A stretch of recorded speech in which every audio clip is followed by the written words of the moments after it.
Hello, everybody. I am going to call the meeting to order. It is 4:32.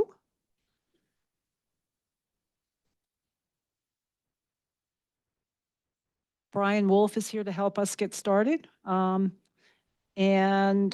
bear with me if I have difficulties or I'm slow to recognize somebody online today because we are missing Lynn. And obviously she keeps things running very smoothly, but we shall labor forward here, labor onward, okay? So just in terms of roll call, we have all committee members present, which is great. So we have a quorum, and we have Claudia Gordiak in the room. We have Valerie Rossetti, and we have Carmela Garofalo online as guest, and John Coleman is here as well. Thank you very much. Okay, so in terms of approval of agenda, I am going to suggest adding one item to number 6. Somebody had raised a question about, I think it was Claudia, about Seabury and touring kind of the composting facility if we wanted to do something together. Bob had sent out an email that they are offering tours of their composting facility. So let's sort of add that as an item F, just so we can talk about the possibilities, okay? Okay, so moving right along, actually, is there anything else anybody wants to add to the agenda? Okay, I think we're good. See, moving on, approval of the March 14th, 2024 meeting minutes. I found one or two very small, like nits, which I sent to Lynn. Any other comments, corrections? Was one of them the word downside versus downsize? No.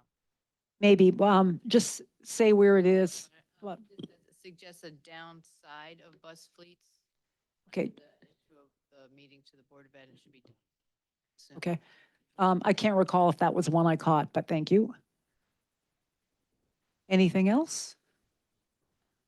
Could I have a motion to approve the minutes with those corrections? Okay, so moved by David and seconded by Bob.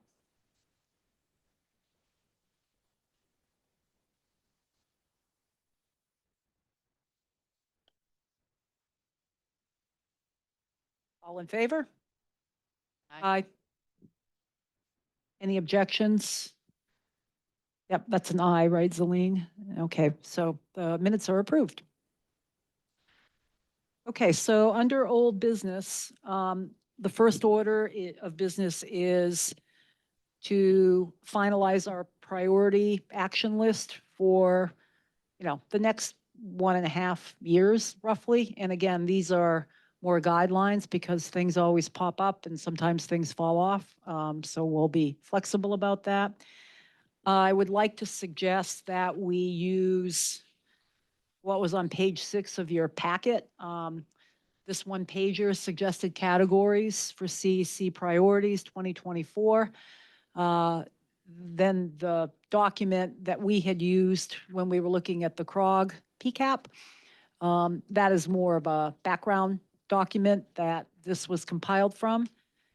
A thank you to Nancy Bowden for suggesting these buckets last time at the last meeting to simplify things as far as grouping. And that's, her suggestions, and she provided a follow-up email, is what this is based on. So we can start here. I will just make the observation up front. A couple of these things we're already somewhat committed to do, or we've been committed to do them. An example would be Trees for Bloomfield and Tree City USA. We can get into that a bit, but the council approved funding in the 2025 budget to support getting the designation, which is fabulous. And we've also been asked to participate in an anti-litter campaign. So that's In terms of the shorter term projects, those are on the list, so we will be doing those. So with that, I guess I would like to just open it up for discussion.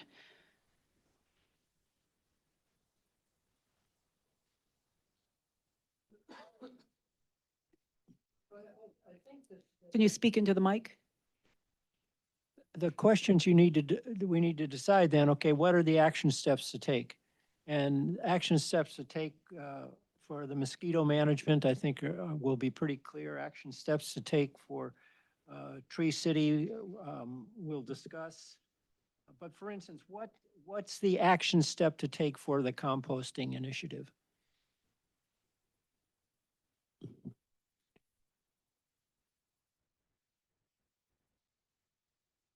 I mean, I have some thoughts, but do others have ideas? Nancy? I'm not arguing with David, but I think right now what we'll do is decide what it is we will be working on. And in some cases, we have specific projects and ideas. And in other cases, we may want to say, what's missing in town? What are the urgent needs? You know, so there are other steps. This isn't like, okay, we're done, now we can just start working.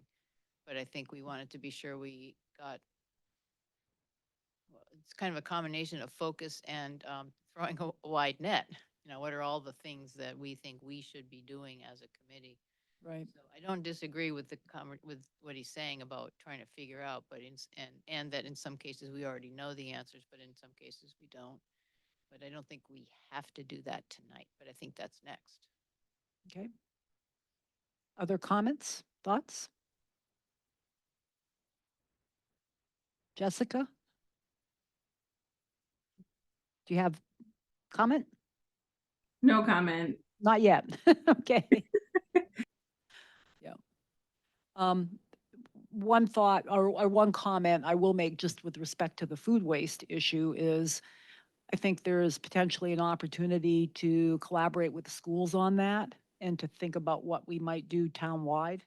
I agree with Nancy. It's kind of, we want to cast a wide enough net that we can, we sort of have these types of areas in mind.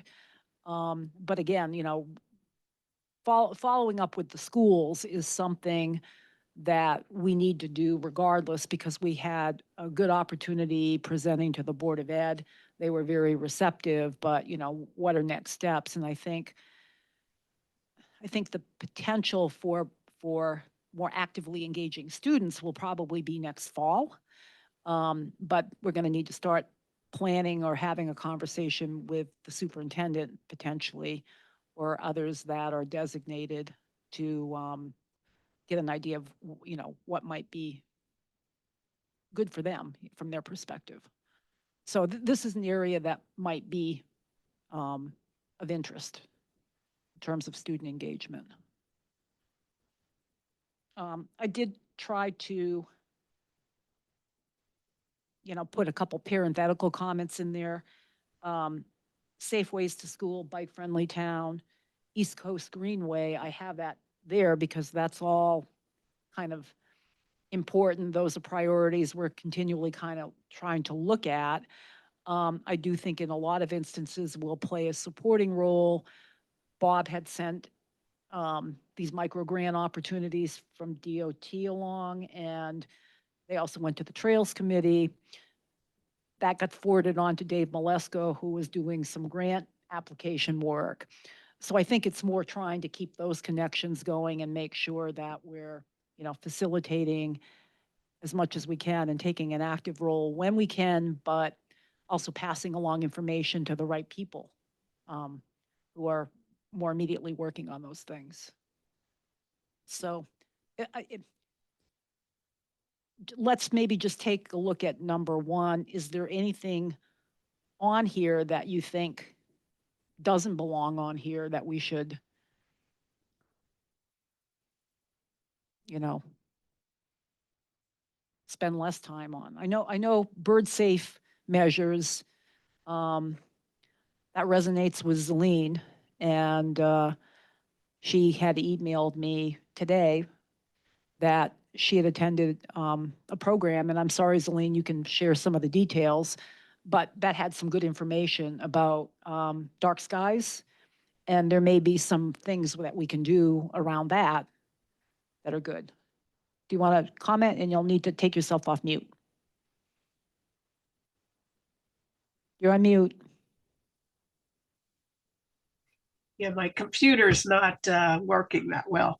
Well, yeah, it was sponsored by the Simsbury Land Trust, and most of the people there, I'm not the Land Trust, the library and the garden club. And most of the people there were from Simsbury, but Marjorie Winters gave an excellent presentation on dark skies relative to how it affects insects, people, birds, mammals, everything, how we are structured to relate to darkness. It was a very interesting presentation. And at the end, there were some suggestions about things that we can do. For example, the worst kind of light is the bright white LED lights. If we can change those to warm white, even if they're LED, the warm white is much better for animals and birds and people. In our homes, if we can turn out the lights at night when we're going to bed so that the light doesn't reflect out onto the surrounding areas. We can shield our outdoor lights so they're pointing downward. Or we can have motion detector lights on our outdoor lights. I know on my street, every night, the house across from me is lit up like Christmas. And there's really nothing that I can do about it. Well, I'm only one person. Simsbury, they were so excited about this that they're getting a whole group together to go to the their town count, well, it's not a town council, it's first selectman. And to try and encourage the town to do something about the lighting on signs, et cetera, and to turn off the lights in the town buildings. I don't know if we do that in Bloomfield, because I don't go out that much at night to see, but it also saves money. So she had some very interesting information. Also, the Xerxes Society, which is a nonprofit group that is concerned with invertebrates. And they were there as well, giving out a lot of really good information about things to plant, pollinators and all of that sort of thing. But also how light disrupts insects from mating. So things like moths, there's like 2,400 species of moths in Connecticut. And there's only like 140 species of butterflies, but we don't think about moths because they're out at night. And there's bats. And what can you do to help this situation? So I do have a bunch of information. I can send links. Just one off the top of my head is you can plant white flowers in your garden because it seems that moths are attracted to that sort of, to white. Well, I could go on and on. I don't want to take up too much time, but the dark skies, it's been around for a long time. And I'm not sure how much progress has been made in Hartford or the surrounding towns, but Simsbury is really riled up about it now, and they're all going to go together to their meeting and present this to the Board of Selectmen. So maybe we can consider doing something too. So what I might suggest we do is do some educational programming. If we could even tap into those same presenters. Marjorie Winters has presented for the Land Trust. She's done, nature lecture series programs for the Land Trust. I think CEC could sponsor some programming. Right. And we've got budget money to offer that kind of thing. And I think that's a good place to start. So I am going to suggest as something that we can do, tangible, is to maybe do a session, an educational session on it, and maybe see if we can get those same presenters if they were very good. I have a soft spot in my heart for bobolinks. And so one of the things I wanted to put, on the table to talk about is potentially doing something on the listed species that call Bloomfield home, like bobolinks. And, I've gotten riled up because I have a membership, with the Cornell Ornithological Lab. And so I get their beautiful publication. Bobolinks are one of the tipping point species of birds. And I think I sent the article out about that. 50% decline in the past 50 years, another projected 50% decline, I think, in the next 30 projected. And we at least had, as you know, Zeline, we had three places where they nest in Bloomfield. Yes. And so I Well, think it would, yes. yeah. Maybe not three anymore, but we had three. So I think it would be great to do a program on that, just to, I think people care more when they can name something, can see something and understand it. So to me, that's kind of low hanging fruit, to do some educational programming on these things. So That folks would good be with that? great. Yeah. Yeah, it would be excellent. Okay, so I'll be looking to you to help, just to help reach out to people and maybe get something scheduled. I And can we can, talk to Marjorie Winters about the Beautiful. dark skies. yeah, And beautiful. as far as bobolinks, I could give a presentation. They're one of my favorite causes. Yeah, they're great. Yeah. We've So got two programs.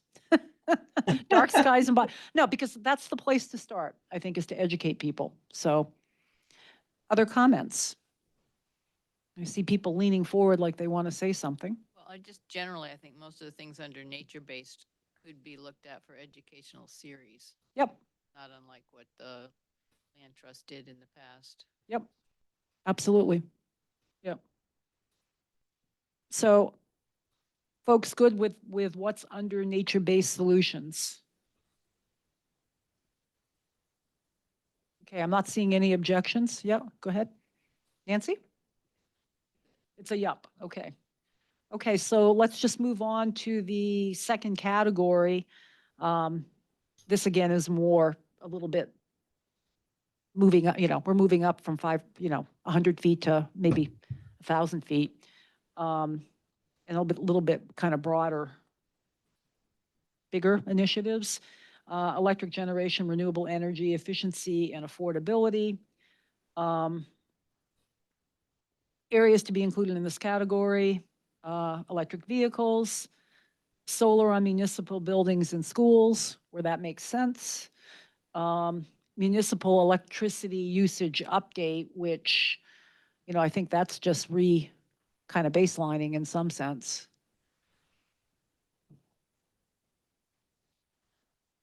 Thoughts, comments, and John, you're also welcome to jump in at any time. Okay. I think it's re-baselining so much as we're just trying to say, are we accomplishing anything? And where are there still areas that we should be coming up with potential new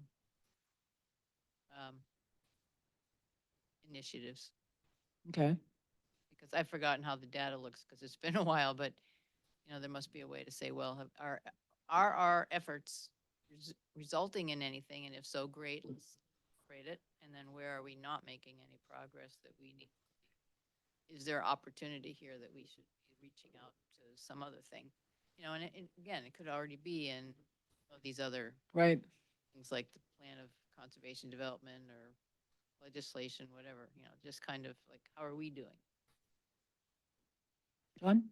The only thing that you might want to add is on the solar and municipal buildings and schools. I note further down the agenda, there's starting the discussion of advocating or, incentivizing or doing something for solar installations on new developments via the zoning regulations and some other things. So you might want to broaden the category of potential locations for solar beyond just municipal buildings and schools to potentially include private developments.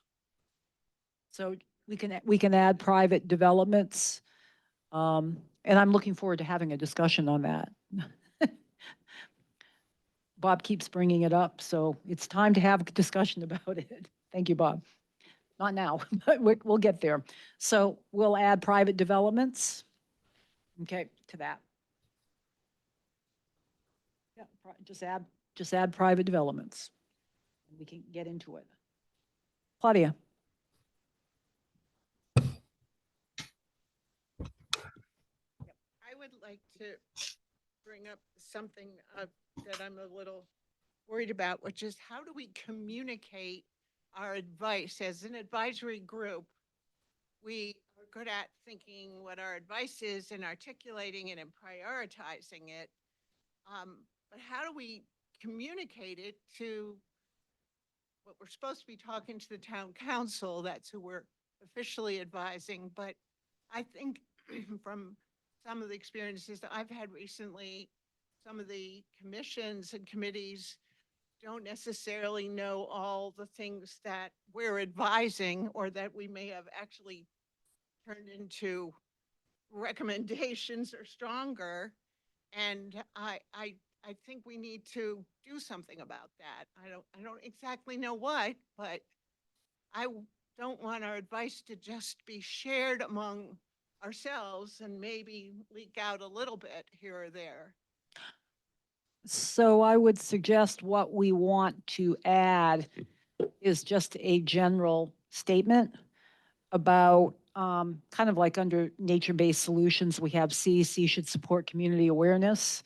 Maybe we just want to add a comment at the bottom, more a general statement about ensuring that we are, acting in the advisory capacity that we were charged with and trying to be more effective in our communication. And hopefully somebody can capture that, Claudia, and then Bob, and then I have a comment to make, because we actually are starting to be heard more by council. So I'll say more about that in a second. That's great. Okay. I think a communication plan might be the way to, Okay. we have a general idea, but I think a plan, with specific steps that specific people are going to be responsible for. So a communication plan. Okay. Mhm. I'm just going to add it as its own category. I think it's important. No, and I'm not disagreeing with you, Bob, and then I'll just share some information in terms of we are getting more ears, I think, at this point. Go ahead. See, am I on? I don't know. Speak right up next to it. Okay.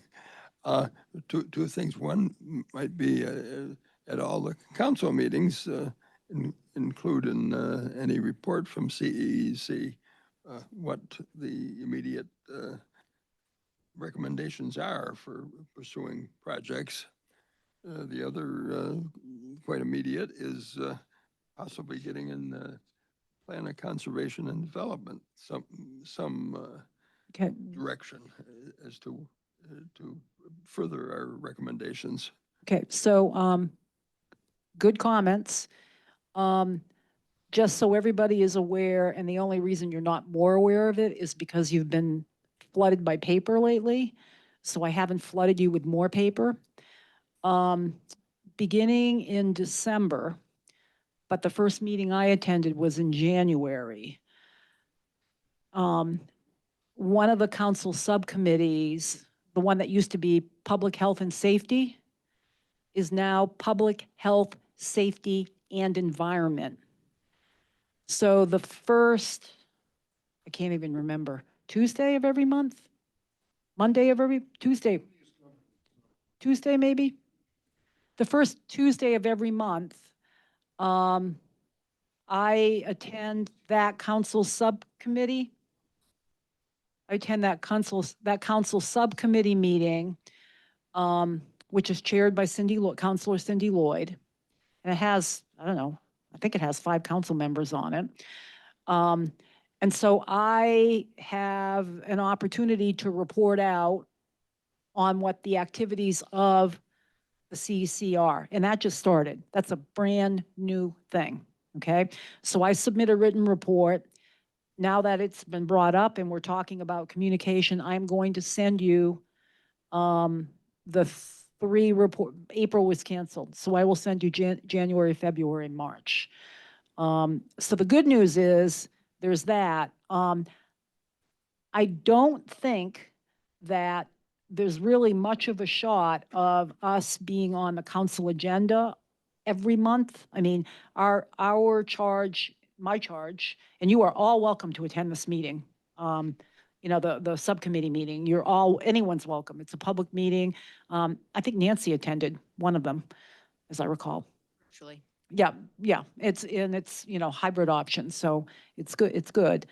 But, you know, my responsibility as chair is to try to convey the important things that the committee is doing.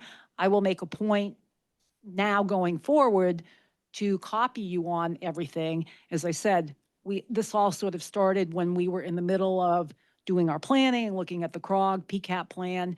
And quite frankly, I just felt like I was flooding everybody with paper.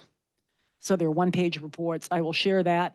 Because the council is only having one meeting a month now, they're relegating more duties to the subcommittee.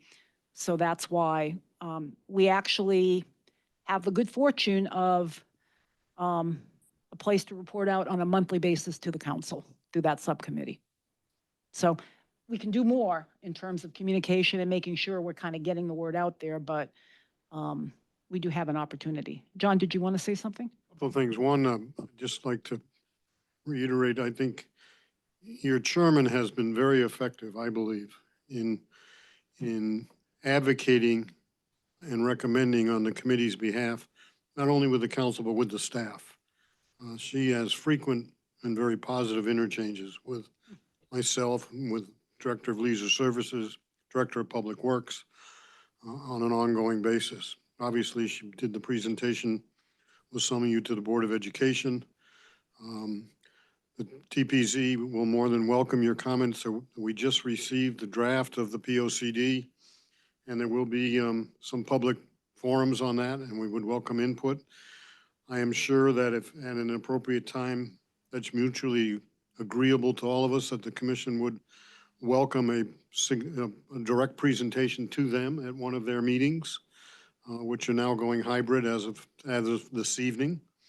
So they'll be both in person in this building and private. I think that Brian and India welcome any content input that they can receive, and they are exceedingly effective in spreading the word for all of us. But I think if they would welcome communication from you guys. I know that as a fact. So I think there are a variety of ways without consuming a lot more time, since you are all volunteers, to further your advocacy and get out the points that you want to get out. Thank you, John. Much appreciated. And actually, the comment about Brian and India and Lynn, what strategic communications and government relations department. It's great. It's a relatively new department. I just think they've made a difference in terms of getting information out there. We need to update our webpage. And that is something in terms of communication that would be great to have some hands-on. India has made that point multiple times to me. Lynn's made that point. If you want to update content, but they need the content from us. We need to provide the content, but we now actually have people who are ready, are standing by to update content, which is great. I'm looking at Val Rossetti, I know from her past life as a CC member, working with overburdened staff that, we had a difficult time sometimes getting content updated, but we do have more resources available now. So it's great. So that we'll add communication plan. Let's sort of include with that updating our website content. Because that's an opportunity to have stuff out there to the degree that, India's department sends out kind of these regular updates, town updates and things like that. That's another communication mechanism. We can put shred day information out there, educational programming information. If we want to have messaging, that's a good way to get it out to residents. Yep, Claudia? I'd be glad to help out with any writing, any of the, that's my background, so. Great. So we'll make sure Lynn captures those in the minutes, captures that comment. Thank you. So in terms of looking at the list, number 2 we looked at, I mean, let's just take a look at 3. We got the POCD, climate task force. That's certainly something I feel strongly about. And I think once the new town manager starts, I think there is much more of an opportunity to maybe get that going. CEC should definitely have representation on that. The Board of Education expressed interest in having district representation on that task force, so that's a good thing. That's a real positive. And again, the POCD, I think, thank you, John, for bringing that up and, you know, potentially giving us an opportunity for some input.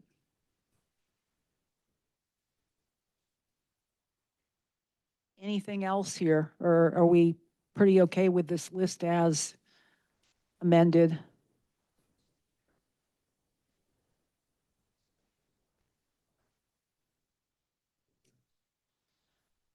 There is no money for it. So that position won't be added, is my understanding, but that's what I heard. Am I right? Not in this go-around, correct? Not in this go-around. We can still continue, I think, to make the case when given the opportunity that that's something we would like to see in a respectful way. Interest in having a grant writer. The interest in that remains fairly strong. The council passed a budget and authorized the manager to hire one position that could be full-time enforcement or a combination of enforcement and grant writing. So we're going to be looking effective, we can hire as effective as of July 1, when the budget comes into effect. What does enforcement mean? Zoning enforcement, blight enforcement.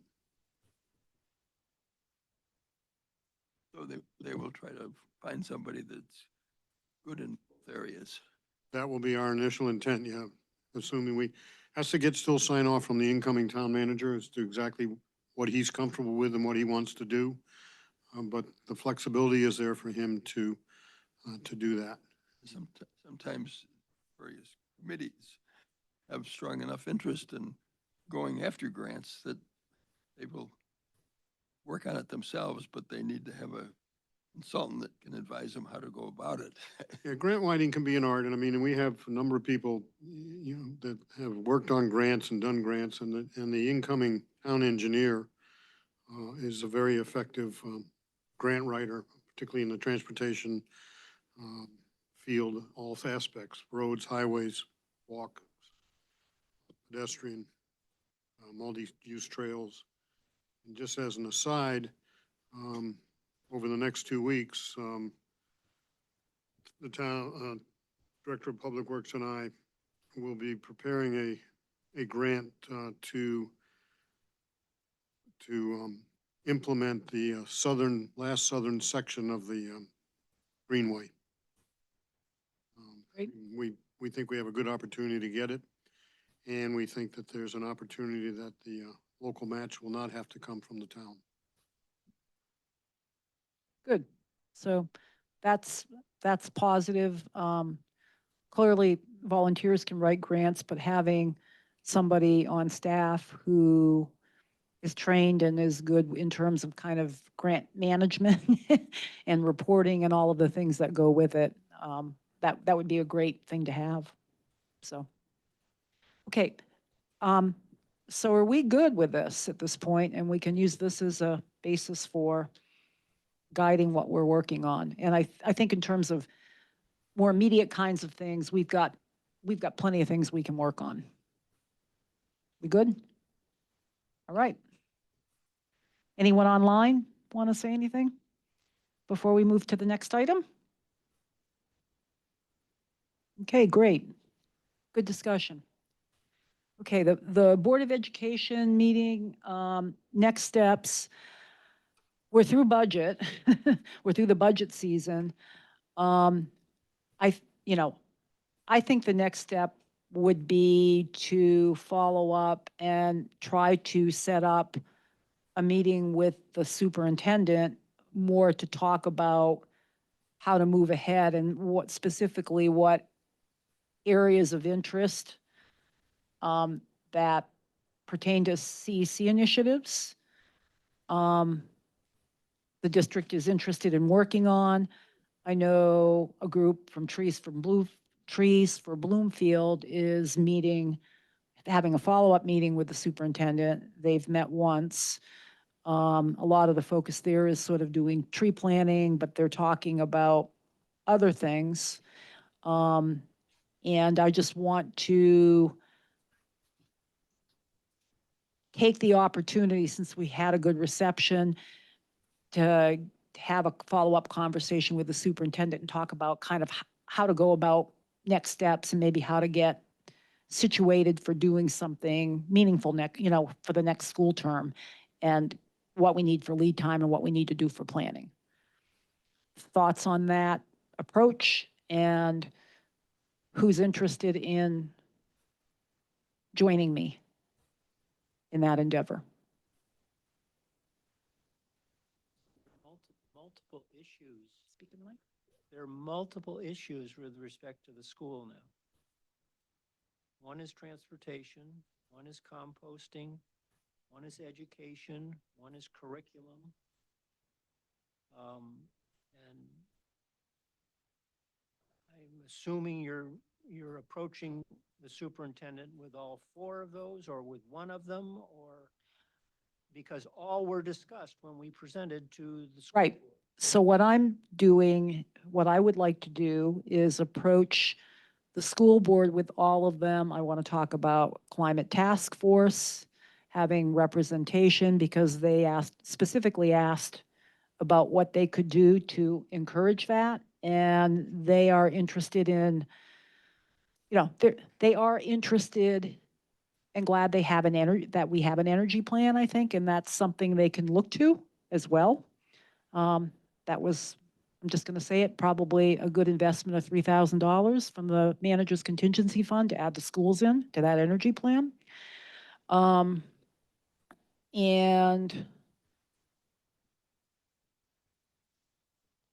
my understanding from the report out at the Trees for Bloomfield meeting, because that subgroup went in and talked to the superintendent right before we gave our presentation to the board. And my understanding is that they're having a follow-up meeting with the superintendent, but by meeting with the superintendent and talking about the possibilities, David, that you just kind of threw out there, it was very much of a discussion and a two-way discussion with kind of more possibilities that they hadn't even thought about, raised as opportunities for collaboration. So I think the idea would be to go in with the ideas we put on the table during our presentation, and then seeing what they think might work. And again, what I expressed at the Trees for Bloomfield meeting, I don't think you were at that meeting. I think you were you were away, or yeah, you weren't there. Basically, the point that I made was, I don't want to swarm the Board of Education now, and I don't want to swarm the superintendent, because they have plenty to do too. What I want to do is find out kind of what our niche is and what works well with CEC. I think they're interested in doing some things with BBC.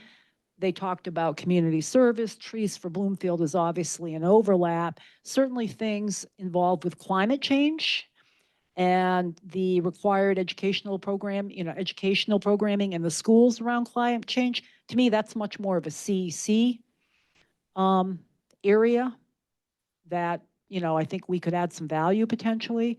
So I think it's just more of a, let's go in, and since they're talking to the Trees for Bloomfield group and also with BBC, it's more of a, where do we fit? How can we bring value? What can we do? What are they looking for from us? So I don't want to go in there with something prescriptive. I just want to go in with, here are all the things we talked about. You coming with me? Yes, I would be glad to. Excellent. Anybody else? I haven't scheduled it yet.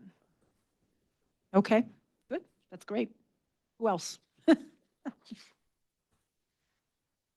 Let me know when it is. Okay. I was going to say,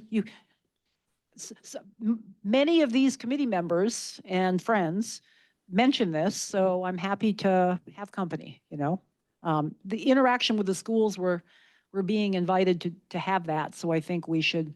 Just with the.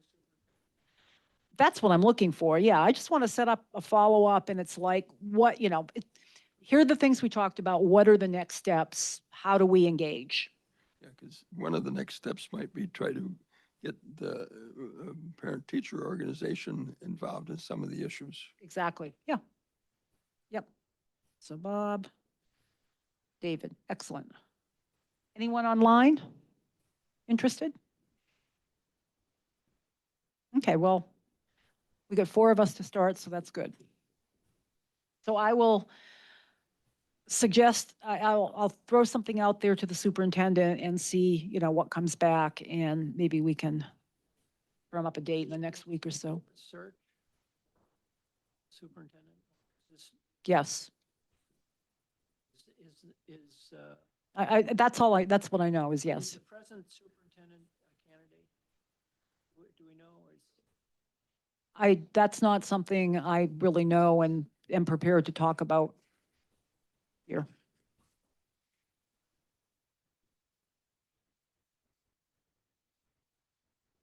Yeah, I think she's been very good. I will offer that. Yeah. She's been very good too. Yeah. But if all her work is just going to be shifted to someone else, that's.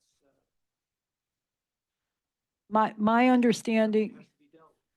My understanding is that she is very engaged, and depending on what happens, if somebody is hired, she is very happy, willing to make sure that there's a good transition, and that's what I've heard. I haven't heard. Yeah, that's what I've heard. I mean, that's what I've heard, just that, and I think they are doing a search, and that's what I've heard. So, okay. So I will set something up, and Jessica, thank you very much for sending out something about Yellow Jackets, which I think I forwarded to the group. Did I forward to the group right before this meeting? Yeah. If I didn't, I will forward it right after the meeting. You have the floor. What can you tell us about Yellow Jackets? You're muted. Yeah. Oh, man. Well, yeah, I mean, folks can just read through the little info sheet that I made. Really, there's a few different kind of yellow jackets, and that is important because their behavior is slightly different. So some of the things that you might do to prevent or mitigate them could change depending on what kind of species you have. So I think the first step is really being sure that you have yellow jackets, because there's also other insects like bald-faced hornets. I think I saw one that look very similar. So there are some things that people can do to prevent and mitigate them. Really, I would say garbages are the biggest thing, right? They're attracted to food and water. They want protein sources and they want sweet sources of food. So those are the types of things that really attract them. So I'm sure at like events and picnic type settings, there's lots of different things that would draw them there. So traps can be used, and there's lots of different DIY ones, or there's ones that you can just purchase that use a lot of different types of baits on them. So it's worth doing some research, I would say, to figure out which ones would be the most effective. So yeah, that's kind of a general synopsis. There is also at the end of the little sheet that I put together some chemical control measures that can be used that I just lifted this from one of the websites that I found that are listed at the bottom. And those methods were thought to be safe for schools. So I thought that those would probably be the ideal ones for public settings if we're looking to do some of these things in places where a lot of people gather around. Those might be options to look into. Excellent, thank you. And this was our, so it became Jessica's. And if Zelene has anything to add, she can. The Yeah, folks well, I I have thought, a little yes, story if you want to hear it about Yellow Jackets. sure, I tell us the story. Well, this is a natural control, not always available, but I had yellow jackets nesting under a cushion on one of my outside chairs. And so it was near the front door. So I was avoiding going in the front door. And one night I looked out and, well, actually, the next morning I came out and they were all gone. And I realized that a skunk had come and eaten them all. And skunks will eat yellow jackets. They don't get stung, apparently. They know how to eat them. The whole thing was gone. So maybe we could bring skunks out to picnics as a natural control. Only I'll- kidding. Only kidding. We can suggest that to the mayor. Yeah, do that. Yeah, go ahead, Claudia. Yep. I have a question I'm asking for a friend. Are yellow jackets pollinators? Yes.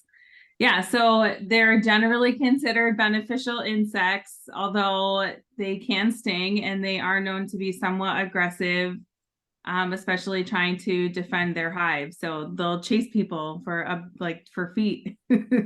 So it is a problem, right? If there's a nest, especially around an entrance to a building or something like that, you probably would really want to try and eliminate it and not just mitigate, because it could be a risk to people, especially if they get multiple stings. That's when you can really see some severe medical issues happen for people. So, Yes, they eat insects too. That was the other, so like caterpillars, but some that are harmful, like cabbage worms or something like that. They're known to feast on those. so coming up are the Juneteenth celebrations, one of which I think is a fairly big gathering across the way here. And it probably would be a good time to introduce some of these measures. So if you have to pick one that would be suitable for that setting, where there certainly will be food, lots of people, what would you advise? Probably getting traps, and also, so one of the things that I learned reading about this was sort of about the life cycle. So early in the spring and early summer is when the queens who overwintered are nesting. So that's really what you want to focus on at that time, is finding places that they would build a nest and covering little crevices or other things like that. If you see them actually building the physical, like, you know, the ones that hang like the paper wasps, they look like that.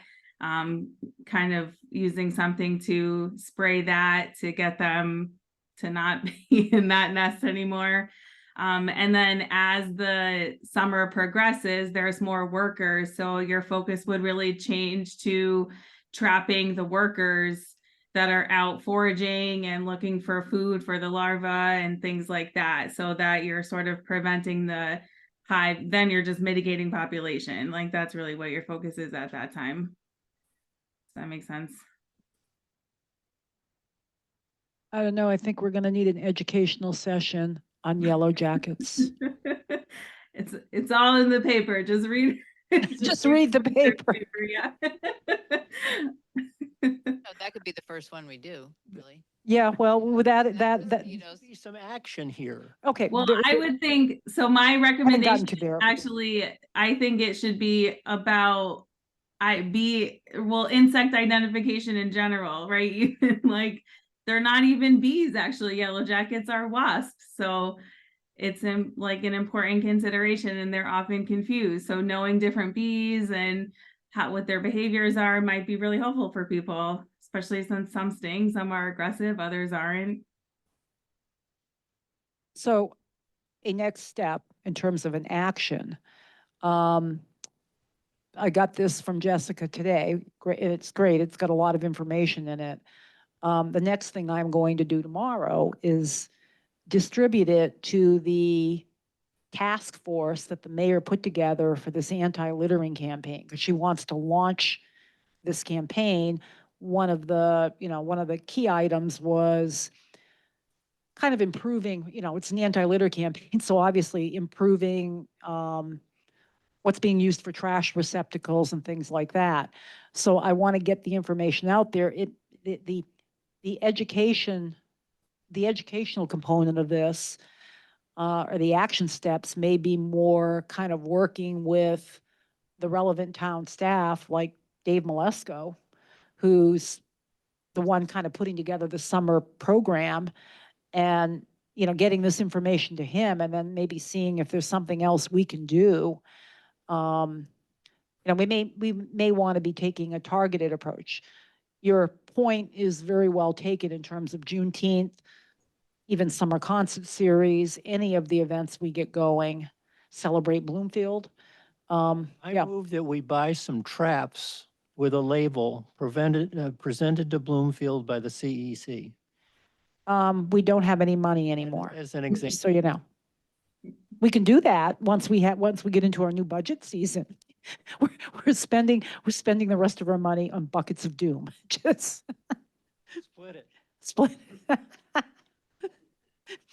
Nancy, I really think the biggest problem from yellow jackets and their stings, and, based on my own life experiences as well as what Jessica said, and I don't see that I have that email, but hopefully I'll get it, is they're most active late summer. Yeah. So June, as she was saying, they're building their nest. That's not when they're gonna be running around stinging you quite so much. So, but it's a time when we would want to be watching for the nest.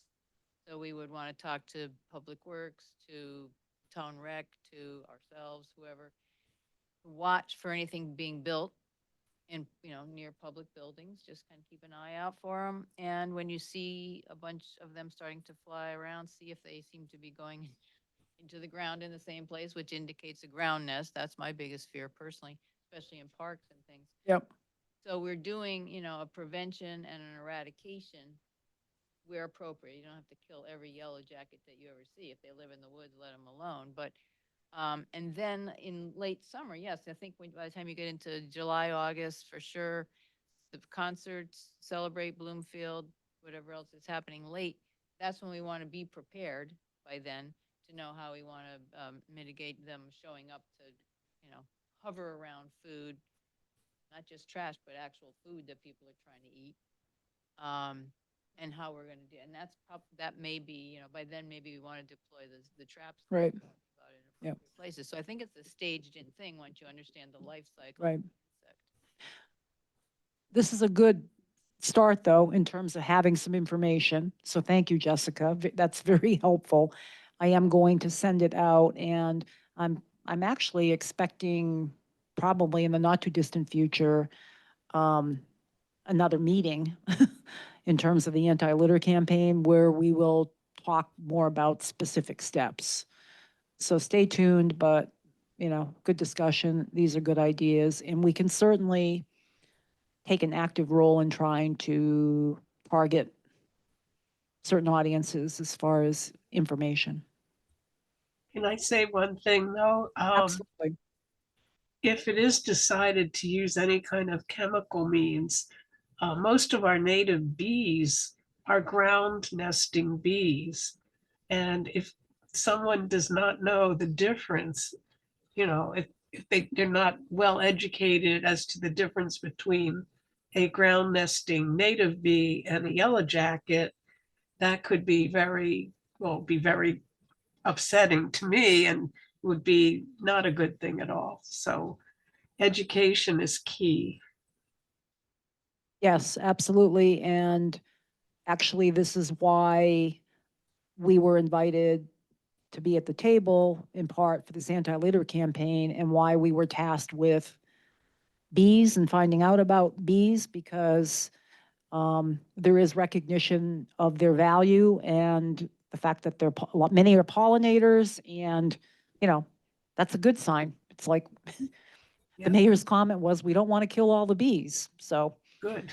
yeah, that was kind of her lead-off statement. So we're charged with bees and appropriate, measures. John, did you want to say something? Just that I wanted, it's an interruption really. I have to do a hard stop at about 5:45. And I know you, so Yep. I know you want to discuss 5B. I don't, if you want to jump to that now, or if you want to do it at your next meeting, but I'm really going to have to leave you at about 5:45. Yeah, actually, if people don't object, I think we're done with the bees for now. And we can come back to the other two items. Yeah, let's jump to 5B. What would you, do you have thoughts and suggestions? I mean, I haven't really formulated a good response to this as yet. I have not focused on it as much as I should have or wanted to. Um, if we're going to encourage it in the zoning regulations, we have to probably relate it to an incentive. That's how we encourage things in the zoning regulations. If you want a little more coverage, we'll let you have a couple of more units. If you want a little less parking, or if you want to put in affordable housing and things of that type, we then allow them to exceed the minimum standards and or the maximum standards that are set in the zoning regulation. So it would be my thought that if you want to encourage the installation of solar, which I certainly don't object to at all, I think it's a good thing to pursue. We'd have to try and connect it to what we would want to incentivize or allow in the zoning regs, whether it's related to density, whether it's related to coverage, whether it's related to a reduction in parking. I mean, there are a variety of options that we have that would probably take, a little while. Certainly between now and the next meeting, I and Linda and others can focus on it and come back with some ideas and suggestions, both in terms of what might make sense and what might have some reality to it. I don't want you to go down the line and say, yeah, we can simply do this, and then it turns out that it doesn't make any sense or can't be done. That would be my initial comments at this point. Nancy. Nancy first, and then Bob, and then David. Do we? Okay, Bob, I'm sorry. He can go. Okay. Yep. Go ahead, Nancy. Well, when somebody's coming in front of planning and zoning, do we give them, does the committee rather, give them a list of questions to be prepared to answer or some kind of an outline or pro forma or something? Because if we do, we could always just add questions like, please describe all your plans for providing for solar hookups or heat pumps or whatever we want to say in there, which is not saying we require it, but it's saying that we would like you to be thinking about it and come with some kind of fancy stuff to, to impress us. And then the other thing that I was just thinking, and I don't have a specific example, but are there things that any kind of solar or green energy or, energy efficiency features would provide in the way of less burden on the town? Because you know how people always go, oh, there's gonna be too many kids in our schools and our traffic and all this kind of stuff. But are there any things that we could say that the town has to do, that if you're using more renewable power or, I don't, whatever else, or you're, providing some kind of transportation options or anything like that, that it's gonna be less burden on the town? And I'm just throwing that out. I don't have any ideas about it, but, like, we always use the other, people always use the other side to fight against development about, oh, the fire and the police and the schools and the whatever, traffic signals. So, Working backwards, I think, in terms of the benefit to the town, it obviously gets into climate change. And certainly anything that benefits climate change is going to benefit the community as a whole. So I think in general terms, we may not be able to codify that. We may not even be able to measure that. But I think in a general term, there's always the benefit in terms of climate change and reducing the impact on the climate. In terms of questions we asked, the regulations set out, depending on what you're doing and where you're going, a variety of requirements you have to look at. So sort of the standard stuff in terms of lot coverage, yards, parking requirements, unit size, height, building coverage, wetland impact. If it's a larger development, compatibility with the POCD, impact on the general neighborhood. Then the commission has a variety of discretion in terms of the larger developments. Most significant developments beyond single-family houses usually come in to meet with the staff beforehand. And we go down, not necessarily a checklist, but we have a variety of questions we go through from land use to utility use to drainage to wetlands impact and whatnot. And certainly we can include in that questions on your proposed utilization of heat pumps or solar and whatnot. That's easy. I mean, that can be done. Bob, go ahead. Okay,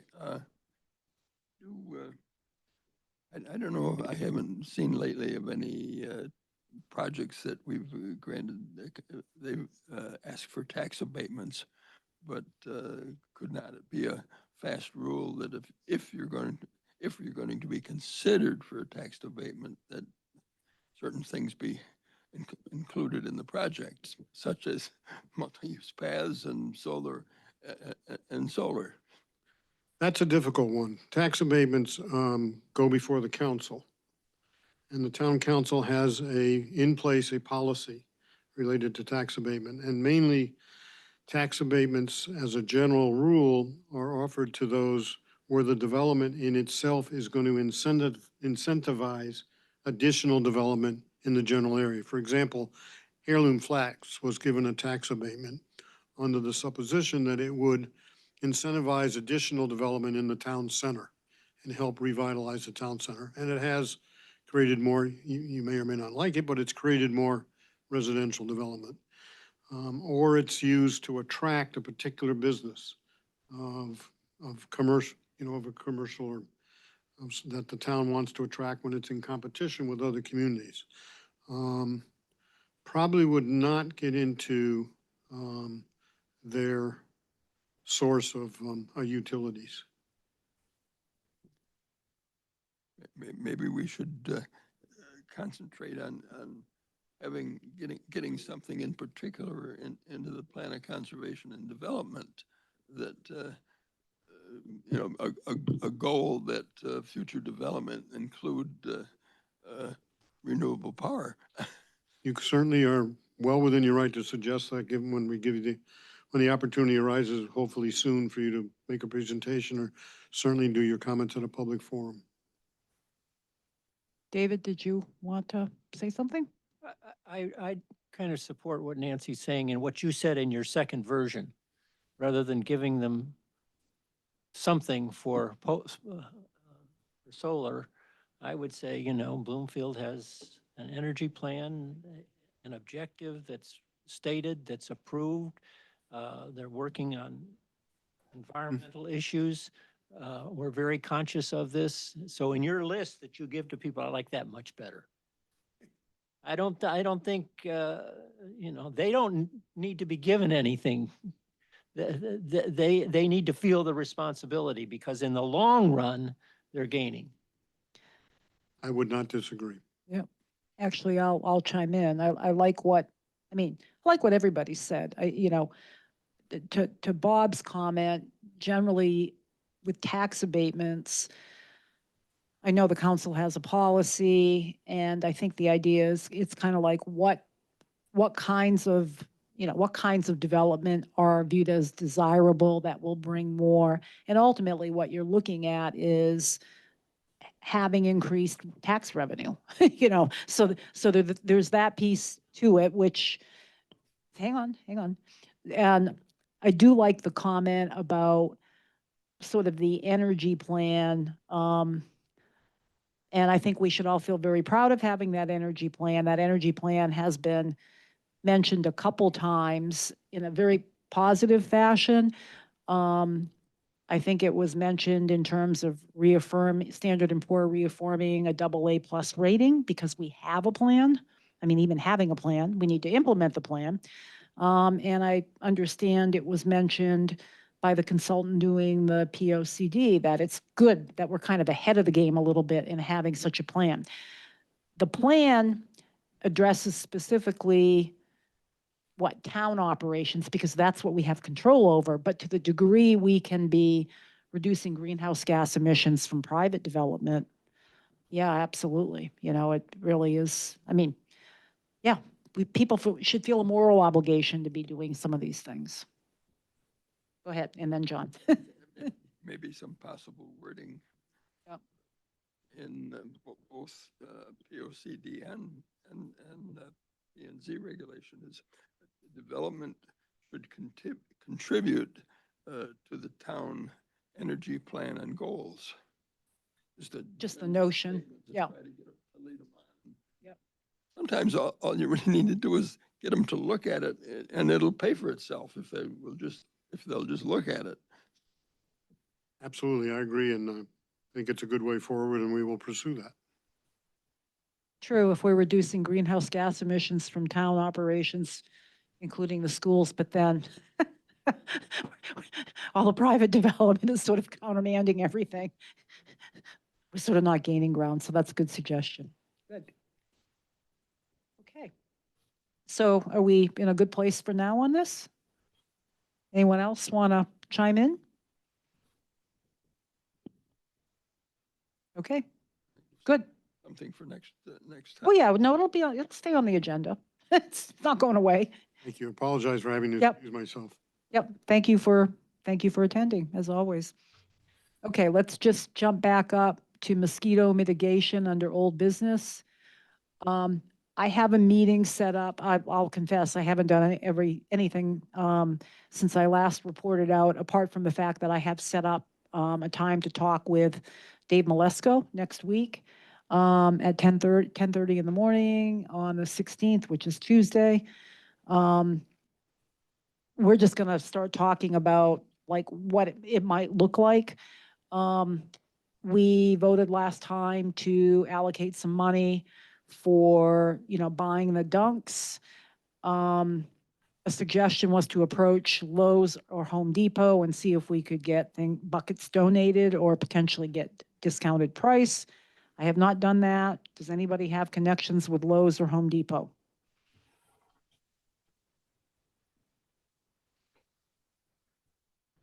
No, okay. I'll ask Dave because he might. And I connected with Laura Palandre, who is interested in CEC, has attended a few meetings, and she was very active in the discussion on this last fall. And she said she has 5 buckets and a bunch of dunks that she's happy to donate, and she would like to participate and help as we get into it. So that's what I have to report there. Recycling and field trip. So I think, bear with me.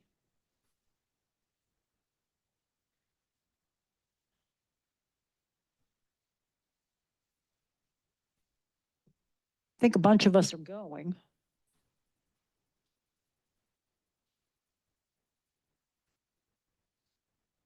So right now I have confirmed and I have confirmed Nancy, Claudia, myself, Carmela, okay?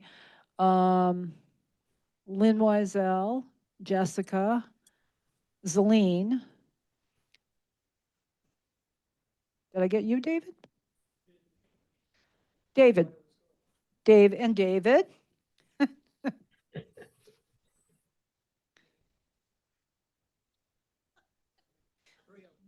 Okay, so 1, 2, 3, 4, 5, 6, 7, 8. Yeah, this is good. Yeah, it's funny because I knew there were 8 of us and then I had 7 names here on this email. If there's room, and there's, unfortunately, it's the whole thing with stairs and mobility, you know, like there's no kind of accommodation for rollators is what we got back for information. So that, you know, is a little bit limiting, unfortunately. I thought if there is room, I would invite Kevin, my husband, only because he does quite a bit of work on updating recycling materials for us. And so if there's a spot, and he said if there's room, but obviously if somebody else wants to go. What about you? Yeah, yeah, because he writes on this stuff. So we're taking a minibus. Jessica is driving herself because she has to go to work after. But we have a minibus and I will find out like where we're leaving from here or 330 Park. But yeah, there's a minibus to take us, which is great. So we can convene and carpool, and then we'll have a ride. Okay. All right. So noted. I think we have everybody. So that's that. Under new business, good news, there's actually going to be an article in the Messenger about this, I think, either this week or next. Yeah, I copy Claudia on it. The council did vote in terms of their budget. They have a bunch of relatively smaller projects that are viewed as investment type projects in the town. And because of the work, because of 2 things, because of the work Trees for Bloomfield has been doing, and because one of the recommended actions in the energy plan is getting Tree City USA designation for Bloomfield. The council voted to allocate $50,000 as funding to take care of public trees, municipal trees, maintenance, planting, planning, all of those things. So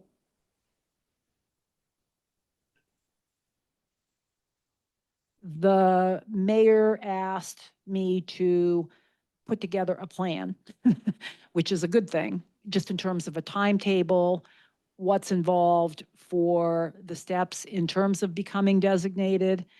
I did a little research today because I had some time to do that. And there are materials, application forms on the Arbor Day Foundation website. I've downloaded that stuff. And the process does involve going to deep and having the the state urban forester kind of sign off. So I've left her a message. We know her through Trees for Bloomfield, and I've left a message for her to call. So CEC is tasked with kind of doing the grunt work of the application because it's associated with the energy plan. Obviously, Trees for Bloomfield will be involved with this and other people, but we are charged with taking kind of the lead role on this and developing the plan. And, I'm very happy to do that with help from others. So that's where we're at. But controls the $50,000? Who controls the $50,000 is town staff. That means Stan Carter. Probably. And who defines where trees can be planted? Who define, okay, so it's, again, it's going to be town staff, but town staff, I'm sure, will be happy to have advice and get input from, like, Trees for Bloomfield. Because part of the Arbor Day standards for getting designated, there are 4 criteria. You celebrate Arbor Day and you have a proclamation. BBC is working on that. Sharon Mann's working on that. BBC has taken kind of charge of that task for the past, 3 years? So she's running with that, which is great. We need an ordinance. So I have asked John Coleman to provide or point me to any ordinances that we already have on the books involving trees. And that would be predating the regulation that just got passed in terms of, pulling permits and doing that kind of thing. Developers pulling permits, having to do tree replacement. This would be an ordinance related to what the town does in terms of its public trees. Okay? So my hope is that what we can do is take something that's existing and make whatever revisions we need to. Weathersfield, East Hartford, Hartford are all designated tree cities. We can look at their ordinances, see what we might do. So we need the ordinance, we need that. We need we need $2 per capita at least spent on trees. So the council has provided that for us. By the way, this is the kind of thing this kind of support that DPW has been asking for years. I'm saying it, they've been asking for it for years. Yep. And there's one other thing too, I can't remember. Go ahead. Yeah, I can't either. Not all the money some of the money can be work. Yes, absolutely. So let's say you did $10,000 of work. Yep, Volunteers. yep. That leaves $10,000 in cash. Potentially, yeah, yeah. Which could, the flexibility in the money is what I'm saying is attractive. Right. For instance, if there's a maintenance of trees that have been planted and so forth. Yes, absolutely. Great deal of tree keeper activity which can be billed, Yes, then money can be spent right. in other ways. Okay, so I agree with you, but here's the thing, okay? So is that every year or is it once? Okay, it's every year. Every year, $50,000. No, okay. Let's back up. So I do not have all the answers. Part of it is looking at all of the materials, talking to the state urban forester, and figuring out what guidance and things she'll tell me before putting together a plan and a timeline. Mayor wants to get this done by the end of the year, which is terrific, in my point of view, okay? I think, actually, David, and this is relevant, I think the certification, I think every state has potentially a different kind of timeline in terms of when they do certifications for towns in the state. So this is what I want to talk to Danica about. So I think part of what we may be doing in terms of the original certification may be calendar year, whereas the town budgeting is on a fiscal year basis. So the good news is by getting our allocation for a fiscal year, we span 2 calendar years, and that even gives us a bit more flexibility. But yeah, there's paperwork, there's forms to fill out. You can count all manner of things. And, you know, there's a lot of kind of upfront thinking to do. So don't have answers to all the questions, but we kind of need to lay things out and then we will get to answers. Thank you, which we just need to figure out, yes, we have, and we need to figure out if we want to formalize that a little bit, which will be easy to do because DPW is responsible for trees. So we have an agency in town who is responsible for the tree care. I'm guessing that will be in an existing ordinance on the books. Okay. And then we now have trees for Bloomfield. We're what, in our 4th year at this point? That would be our advisory board. Okay. We may want all of this in the ordinance. And now I'm just thinking out loud. Or we may want the ordinance to be a little bit more general.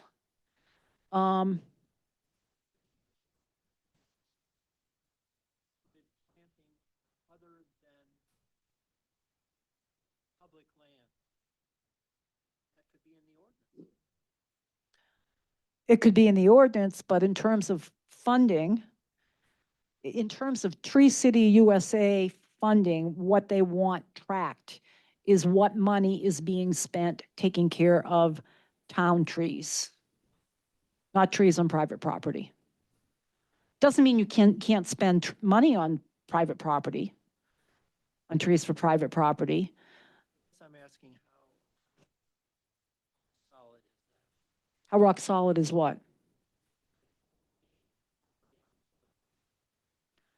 Well, I don't definitively know the answer at this point, and we need some time to figure it out. So, Can we get the Weathersfield? I will do all of that. I mean, I'm gonna sort of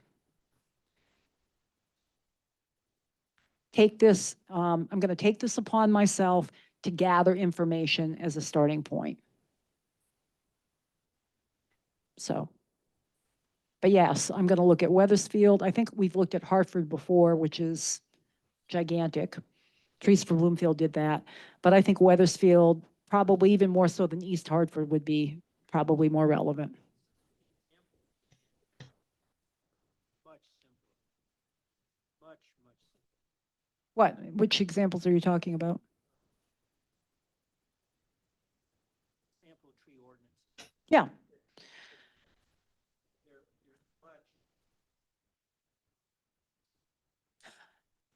yes, which is why I want to start with what we have on the books and see if what we can do is make revisions, modifications that make sense for Bloomfield.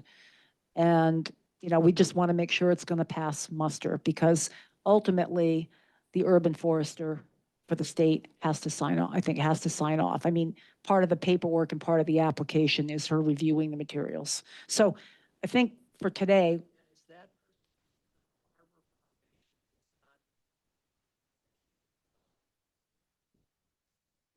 not a Connecticut? right.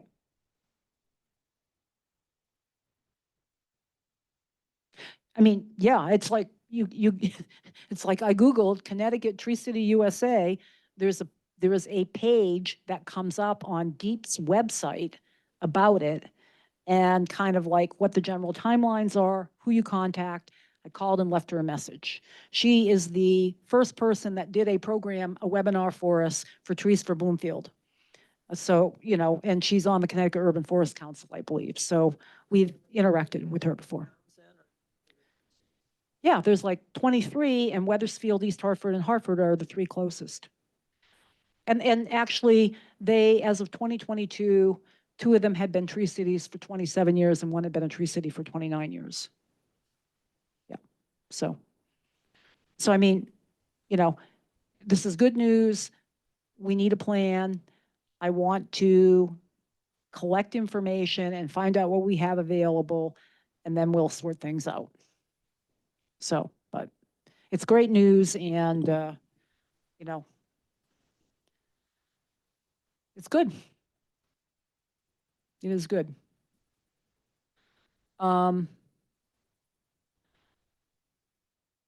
see, we're going to run a few minutes late. I have to stop in probably 10 minutes. So I think we're through 5, new business.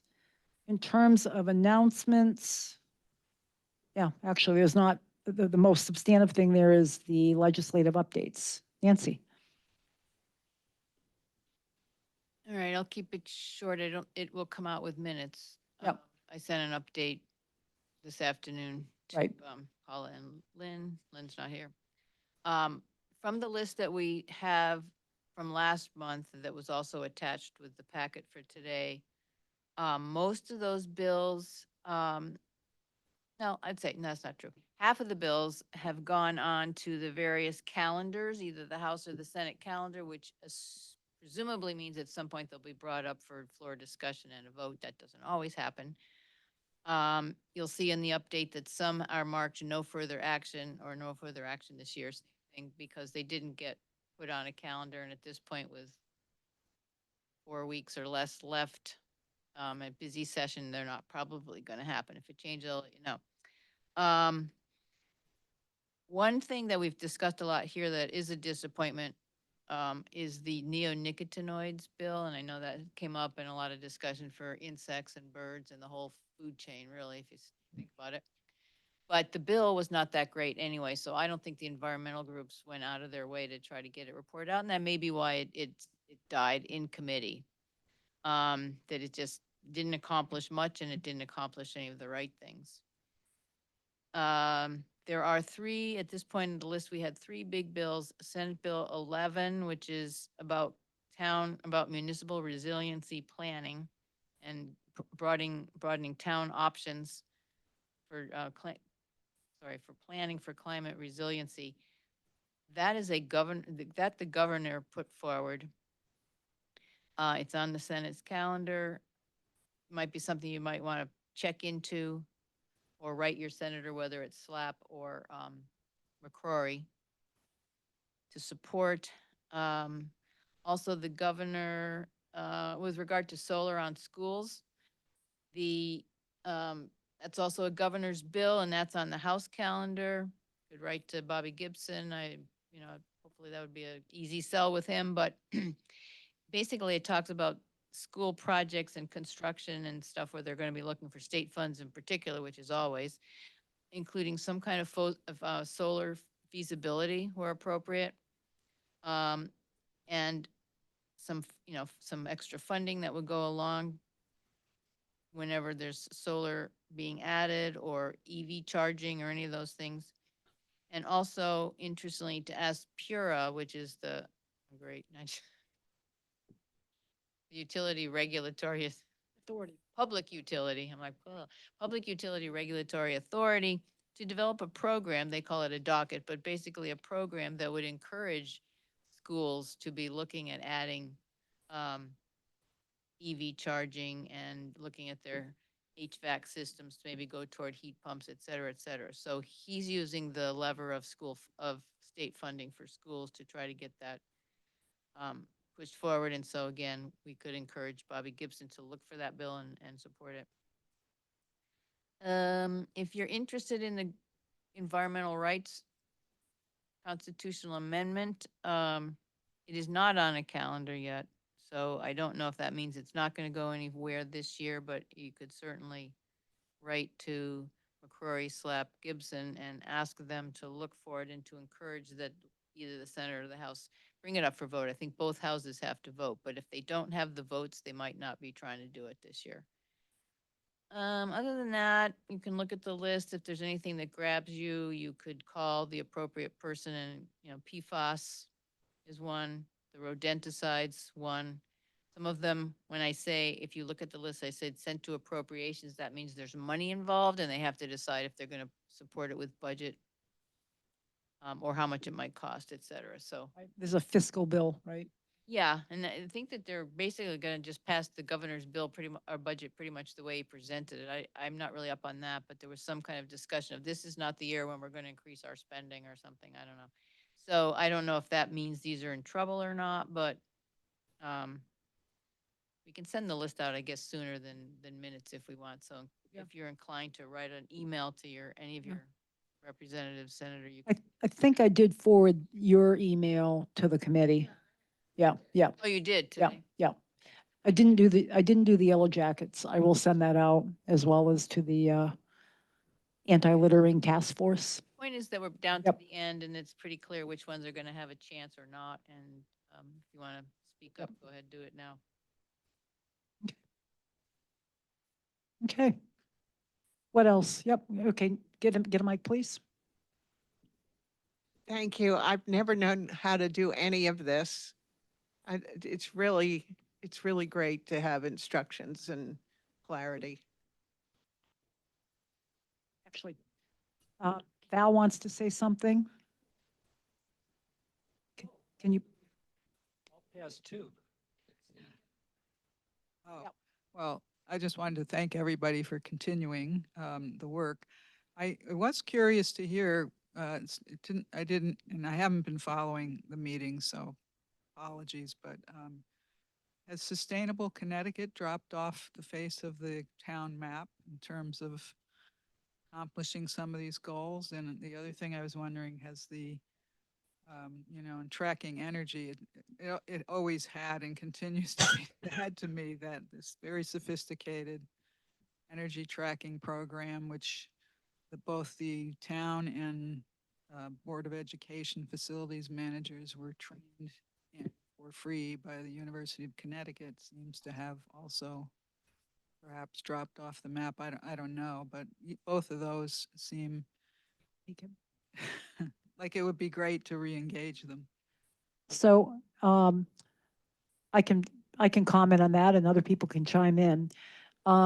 We did not get recertified, for sustainable CT. There's a desire to do it, I think, on the part of the Building and Land Use Department. And we're supportive. The question is kind of who's going to take the lead on it, because we don't have an environmental planner.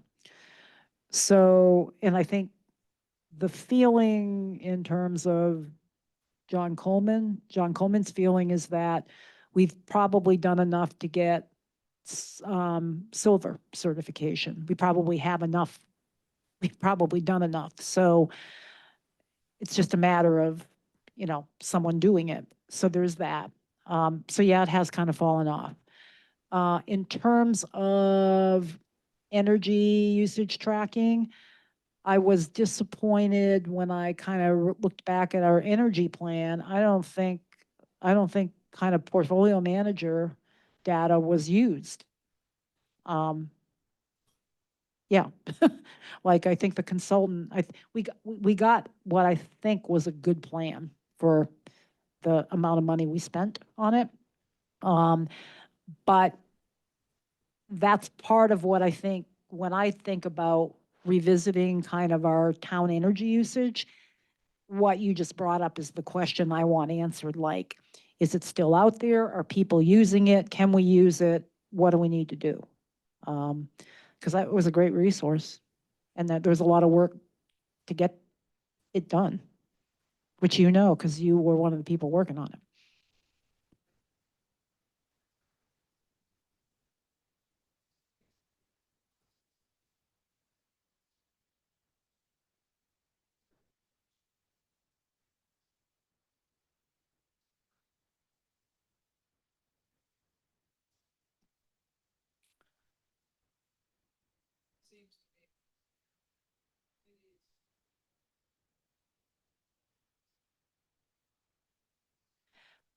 I, I, I think it's